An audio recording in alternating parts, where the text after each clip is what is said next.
সবাইকে স্বাগতম। চলুন আজ খুব মজার একটা ইংরেজি শব্দ শেখা যাক। আচ্ছা, একটা প্রশ্ন করি, কোনো ভালো জিনিসকে আরও ভালো বানানো যায় কিভাবে? এর উত্তরটাই হচ্ছে আমাদের আজকের শব্দ অগম্যান্ট, মানে কোনো কিছু যোগ করে সেটাকে আরও বড় বা ভালো করা।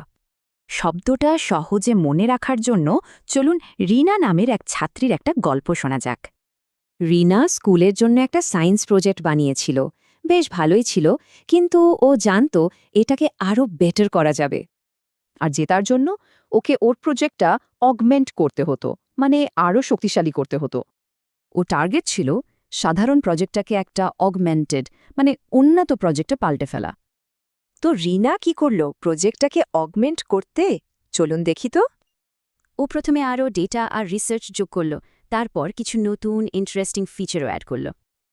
এই সব যোগ করার ফলেই রিনা ওর প্রজেক্টটাকে দারুণভাবে অগমেন্ট করে ফেলল।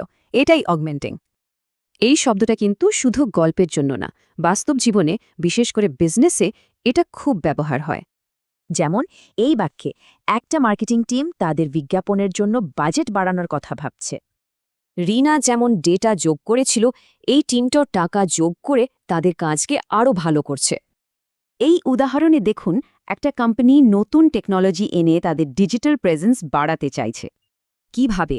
নতুন সোশ্যাল মিডিয়া অ্যাকাউন্টের মতো জিনিস যোগ করে তারা নিজেদেরকে অগমেন্ট করছে।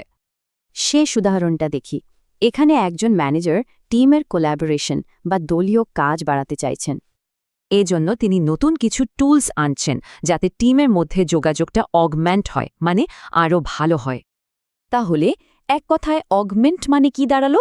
কোনো কিছুকে বাড়ানো, উন্নত করা বা আরও ভালো করে তোলা।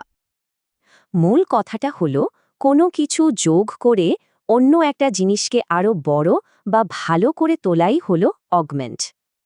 এবার একটু ভাবুন তো, জীবনে এমন কোন জিনিসটাকে অগমেন্ট করলে সেটা আরও ভালো হয়ে উঠতে পারে?